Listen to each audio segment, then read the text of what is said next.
Drake just said, he made a comparison to him being kind of like Jay-Z and J. Cole being like Nas. How do you feel about a comparison like that? I salute those young men, you know what I mean? I salute them, and I'm looking forward to them to grab the torch and keep it going, grab the baton and jump in the race.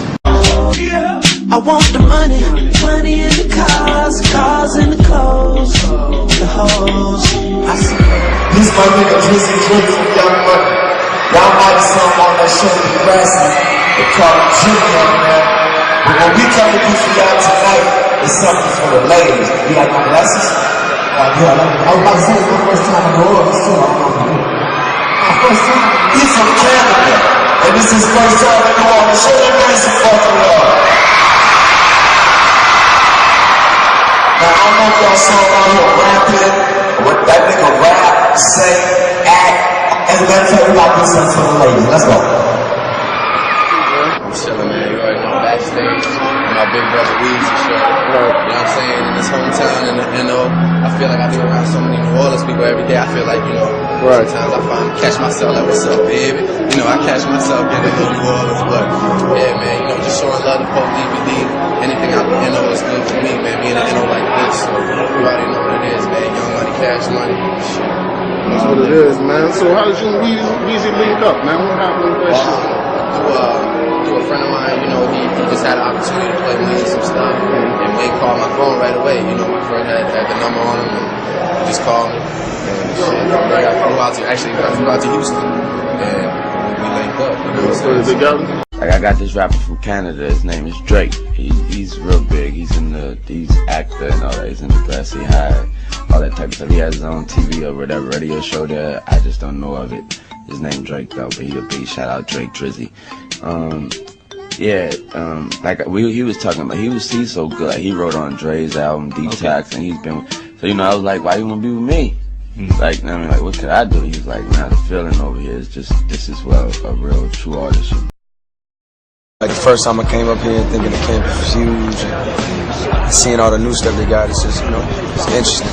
But in the back of my mind, I always knew what it was I wanted to do. So by my second year, I was back on track in terms of making music and reaching out to, like, because I was in the city, so I was reaching out to whoever I could, and, you know, in the city, like A&Rs or whoever I felt like I could call. Nobody was, you know, nobody would listen or whatever, but I was still trying.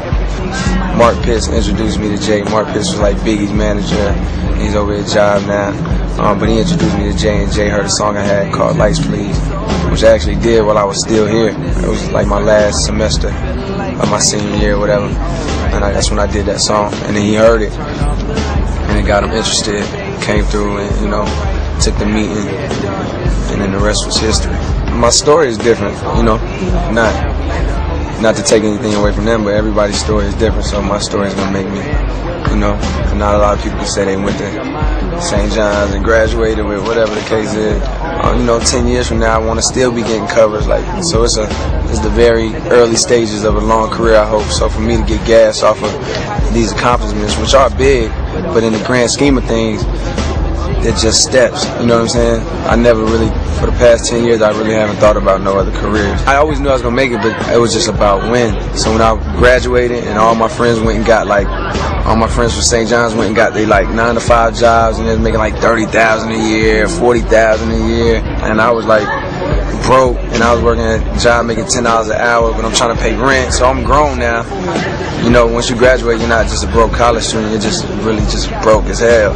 So I was really broke as hell. So that's when I was like, man, looking at my watch, like, yo. Mark Pitts one time told me you gotta play the game to change the game, basically. Meaning, like, at first, you know, when it comes to dealing with the label or dealing with, you know, the politics of the industry, like, you gotta kind of give to take, you know. You can't just be the stubborn guy, like, I'm gonna do it this way, like, I ain't doing no interviews. I want my interviews like this, or I ain't doing, you know, you gotta kind of give until you establish yourself, and then you can have full 100% control. Not creatively, I'm just talking in terms of, you know, in terms of how you move. How do you feel about the new generation? Do you see there being some new artists who could really carry the torch for hip-hop for, you know, decades to come? Yeah, definitely. You know, now, you know, maybe maybe like 3 years ago, I didn't see it that much, but definitely now. Are there any particular artists that Well, you name it.